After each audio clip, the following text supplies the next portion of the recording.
Hey guys, in this video I want to talk about how to interpret reporting and how to follow up.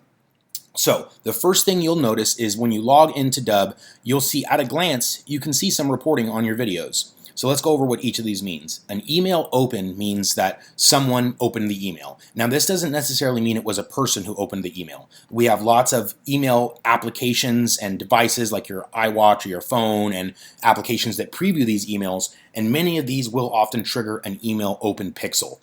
So you'll sometimes get a lot of email opens when in fact the person on the other end, it wasn't them who was manually opening the email. So more on this in a second. The next thing is clicks. So this means somebody actually clicked the link. Now this will not be a bot. This will not be an email open application. If you get a click, that was somebody that actually clicked on the link in the email. The next thing is a view. So what this means is a video page view. So that means that somebody actually viewed the page that the video was on, meaning this page right here. So they can view the page without actually watching the video. There might be a number of reasons for that, so that's why those are separate. So a view means they viewed the page, and a watch means that they actually watched a percentage of the video. So if you're seeing a watch, you will see a percentage associated with that. And then finally, we have the call to action clicks, which is if they clicked any of your buttons, those will show up. Now there are a couple of other things as well, like the emojis, which don't show up here, the emoji reactions.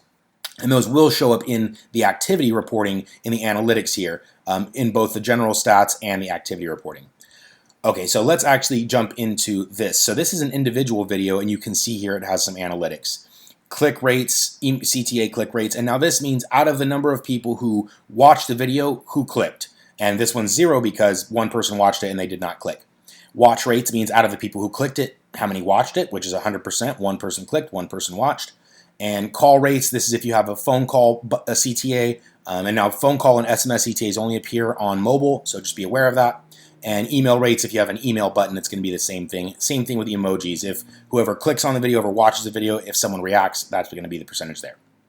All right, and then down here, you'll also notice that sometimes these locations can be off. They are not always 100% on, and that's also due to several reasons. If they're on their mobile device and they're connected to like an office Wi-Fi or certain Wi-Fi networks can display locations that are very different from where they're actually located. So, for example, if you're in like a WeWork, that can show locations completely across the country, very different from where you are.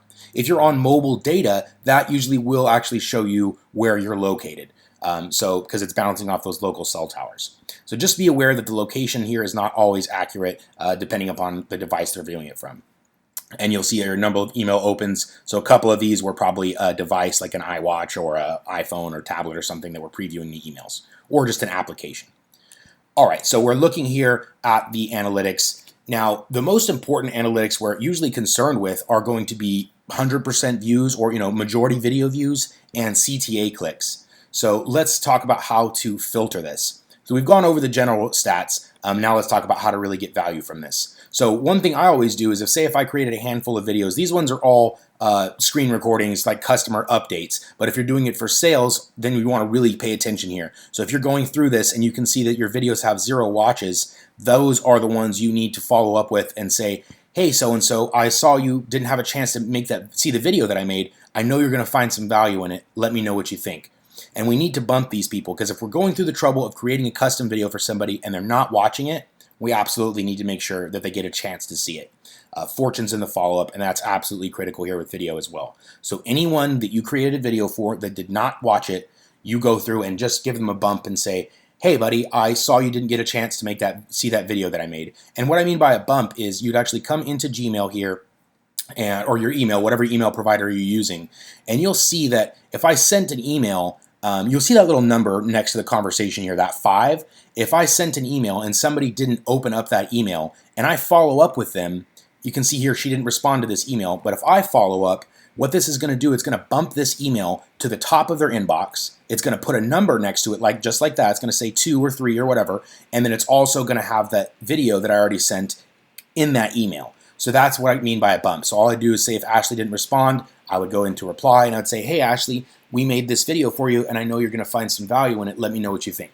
And that's only if I came in here to my reporting and I saw that Ashley did not watch her video. So that's what I mean by following up from a glance. Now there's lots of other ways to check on reporting here, so let's dive into that as well. there is an entire reporting section here on the site. So this is a nice way to really identify some low-hanging fruit. So you can see here we have activity reporting, and it has a filter by. This is taking just a second to load here. So what I would do is come into the filter section, click call to action clicks, because that's usually what I'm most concerned with, is either 100% video views or CTA clicks. So if I filter that, I can see specifically who's clicking that. So it looks like Esther scheduled a meeting with me.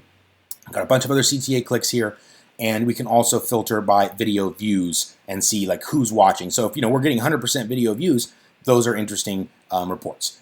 So that is how the reporting works. Also, you'll notice that some of the reporting here in my site does not have names attached, and then some of them do. And now that is based on how I did the tracking. So videos that are included in websites or landing pages, or videos that are sent without tracking or sent through third-party tools, those will not have names on them. So like this video here is embedded on a website, and it's also sent through videos that I'm not personally tracking. This one here was sent through a tracked email. So you see that if the video was or was not tracked, that will show whether or not who opened it. So it's really important that if you're concerned with the tracking, you really want to have detailed tracking, that you enter contacts into the Dubb's side of things here. So the contact has to already have been in Dubb before you sent the video out to them. So that is one of the prerequisites. There's full videos, again, on training, on tracking, how to send, how to track, articles, everything you need. So make sure that you're aware of how the tracking works if tracking is important to you. All right, so we have talked now about how to track these videos, how the tracking works, and then how to analyze the reporting. So there's a couple of ways. One is you can just look at a glance at your video library and see here how, if they're being watched or not. Those that are not being watched, that's how we follow up. And then in the actual reporting section, we can see who has watched, and then those guys are a different type of follow-up. Those are the low-hanging fruit, meaning, hey, I saw you watch the video, and what'd you think of it? Something like that.